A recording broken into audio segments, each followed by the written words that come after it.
Tuesday. How are you? We don't normally see each other on Tuesdays. How are you today? I didn't record yesterday because it was the 4th of July and I wanted everyone to enjoy their family and their break time. And I thought that it would be best to give to this week's tool, tip, trick, or technique on Tuesday instead of Monday. So, how did you enjoy your weekend? Did you do anything fun? Did you de-stress? You had a 3-day weekend. Most of us had a 3-day weekend. What did you do to de-stress? How did you enjoy yourself? Were you ready to go back to work today or yesterday if you didn't have it off? What did you do? How did you de-stress? How did you play to get ready for work? This weekend, I played. I had some social play time. I spent time with my family and friends. I also went to Wet Wild Emerald Point on Saturday. I love water. So that was definitely a stress release for me. I ate good, cracked up, had a good time. We also did a game night on Sunday. So I thoroughly de-stressed. How about you? What did you do this weekend to de-stress? Share with me in the chat below what you did to de-stress this weekend. So, I want to go ahead. It looks like it is now at the top of the hour, so I want to go ahead and get started so I can give you your time back. So welcome to the Stress Management WellChat. And I am Ebony Davenport. I teach stress management. I show people fun management solutions to decrease stress and counter burnout so that we can be happier, healthier, and well balanced. I use over 50 tips, tools, tricks, and techniques to manage stress. But today we're going to talk about movement. So let's start a little bit with stress education. What is stress? Everybody knows what it is, but it's kind of hard to talk about, right?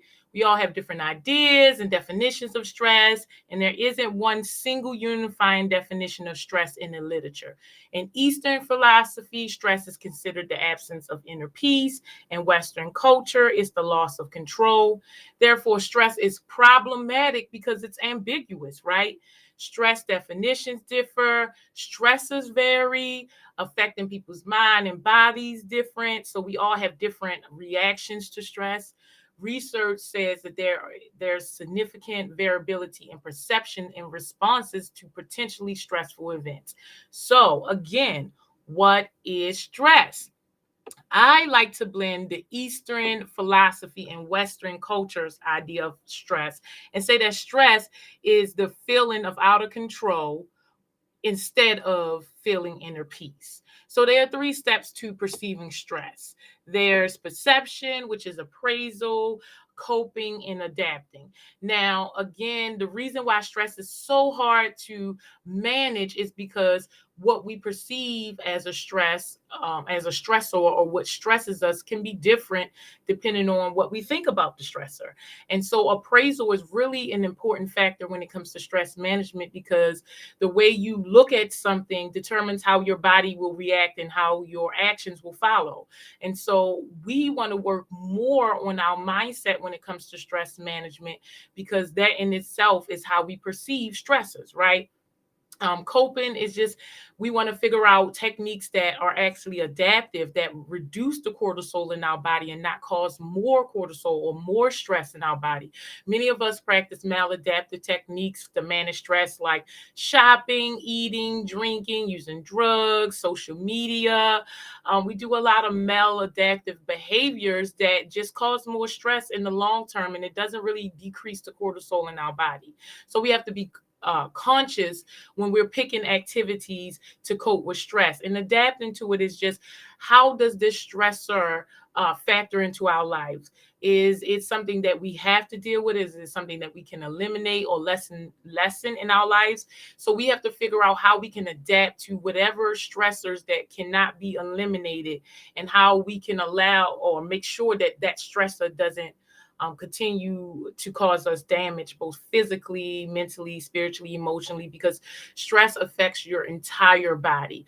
In the stress community, we talk a lot about the relationship between the perception or people's perceptions, needs, and abilities in the condition in the environment that they are in. So how people perceive control over their environment causes stress. And as we all know, we're all in a lot of stressful situations that we don't really have control over, right? Our environments may be stressful, but the only thing that we have control over is ourselves, right? And with that, based on what our perceptions are, we could be experiencing a completely different environment than those around us. We can be in constant distress, or your stress, and distress is the common form of stress that we talk about when we say that we're stressed out. Your stress is the good stress. So it could be a good environment or it could be a bad environment based on your perception of stress, right? And so regardless of whether you perceive it is a good environment or a bad environment, the severity, duration, and frequency of the stressors or stressors in your life are problematic, and they're not beneficial to your body, regardless of if it's good stress or not. You do not want to have severe good stress all the time, because it can still wreak havoc on your body. You want to watch all the stress that's in your life, whether it's good stress or bad stress, because stress in itself, depending again on severity, duration, and frequency, it's not good for you. It's not normal, although in this society we tend to think that stress is normal. It is not normal. Pressure is normal, but stress is not. Stress can make diamonds depending on what you think about, stress or the stressor. So in itself, it is a motivator. It can push us to do great things, but we have to manage it, and we have to be aware of how it's affecting us. So stress management is basically honoring the pause. When things happen to us, there's a stimulus, and then we get to decide in the pause whether we're going to react or respond. Most of us are in stimulus, pause, react mode, right? Where we don't really take the pause. It's almost instant from the moment that a stimulus happens, we instantly respond, right? As opposed to a stimulus happening to us pausing, thinking about it, and deciding how we will respond. And stress management is just honoring the pause and choosing to respond. It is a mindfulness and prevention technique. And you want to do that because stress just is affecting so much in our society. As of right now, it is said that over 90% of all doctor visits are stress related. And so we have to be intentional about managing our stress. And one way to reduce stress is through body and movement play, right? So movement is a primal activity, and it accompanies all the elements of play. And movement play lights up the brain and fosters learning, innovation, flexibility, adaptability, and resiliency. So basically, depending on how you use play, it can create anti-fragility. Body and movement play is very acceptable in our society. Therefore, many types of athletes continue to play throughout their lives, whether it's sports or you're a martial artist or you lift weights. Trillion-dollar companies profit from body and movement play in life, like the NBA, NFL, NBL, NSA, NHL, and many more. When we are watching sports, and a lot of us tend to pick to watch sports as a stress reliever, we feel like we're actually a part of the game, and that's due to the mirror neurons in our brain. Our brain doesn't know the difference between watching or participating. So that's why we find it very enjoyable to watch body and movement play, and even get kind of like a body high from just watching other people play, because our brain really doesn't know the difference. It doesn't know the difference between watching and participating. The only difference is our body does not receive the health and wellness benefits from watching. So we can watch someone else play out their stress, and it can bring us emotions. It can make us feel happy or joyous, but it is not reducing the cortisol in our body. So without understanding and appreciating movement, we can't understand ourselves, and we cannot even begin to play. Learning about movement creates a structure for for an individual's knowledge of the world. So just think about it. When you were a child, if you just stayed still all the time and you didn't go outside and you didn't rip and run and play, you wouldn't have learned about the world that you were in. So play is a way for you to understand the world. Movement is a way for you to move through space and time and understand what your placement is in the world. It is a way of knowing yourself, and it is a way of knowing the world. We know through play, and children learn through play. And as adults, we can continue to play because adults are forever juvenile. So we can continue to play so that we know more about ourselves and the world around us. We don't just want to work, work, work, do, do, do. We also want to be in play, right? Because that's how we discover more about ourselves and more about the world around us. Through movement play, we think emotion, movement structures, our knowledge of the world, space, time, and relationship with others. We internalize movement, space, and time so entirely that we need to take a step back and realize how much we think in these terms, right? How much do we think in terms of movement? And we know that to be true because in this society, we do. We're constantly moving. It's a grind culture, right? Now, the movement may not be producing results that decrease cortisol in your body, but we move. Before these big societies, human beings were nomads. And so, yes, movement is so important in developing who we are, our identity, our cultures, the way we do things around here, and understanding who you are in comparison to who others are. Movement is anything that is opposite of the sedentary lifestyle, and it includes walking, stretching, exercising, standing, playing. It is easy to manage stress by incorporating movement into an already busy life. If we let the play drive express itself into adulthood, which we should do because, again, we need a tenuous, which is forever juvenile, which we are built to do. We find opportunities to move everywhere. Even we see it in everyday life. People may be deep in thought, but they're tapping their pen, or tapping their feet or wiggling around in the chair, and they're not even conscious of doing it.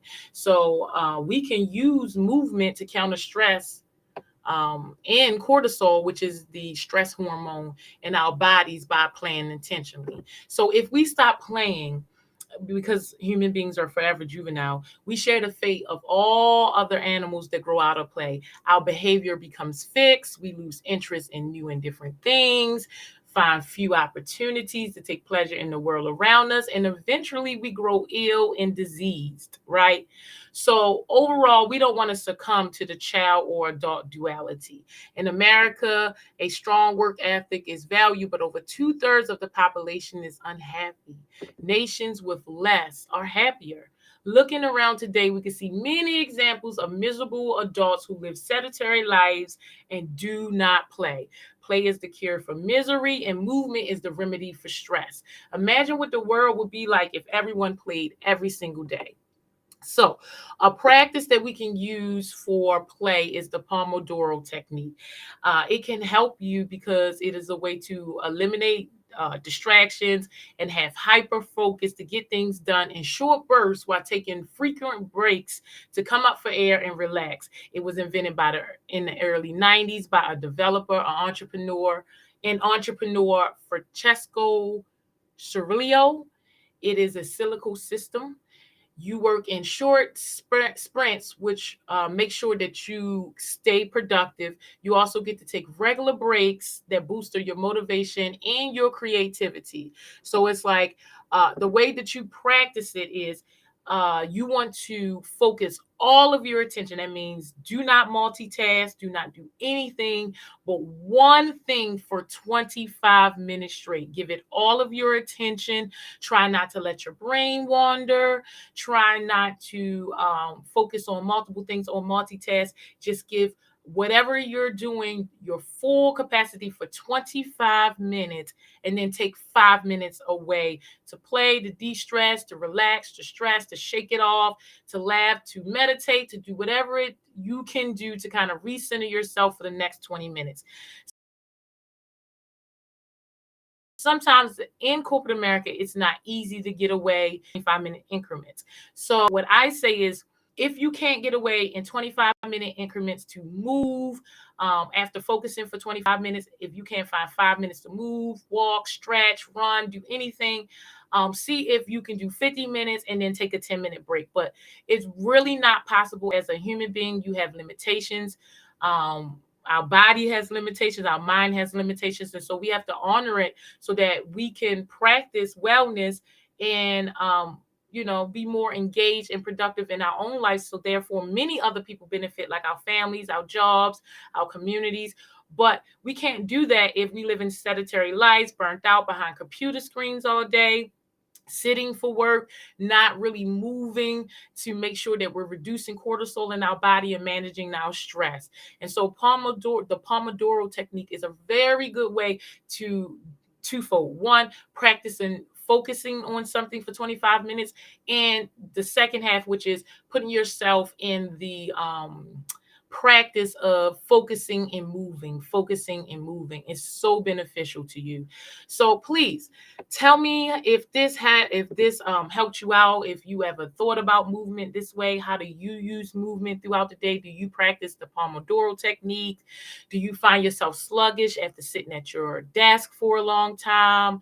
Please share with me if you think increasing movement will help you to manage your stress and reduce cortisol in your body and help you to be more engaged and productive.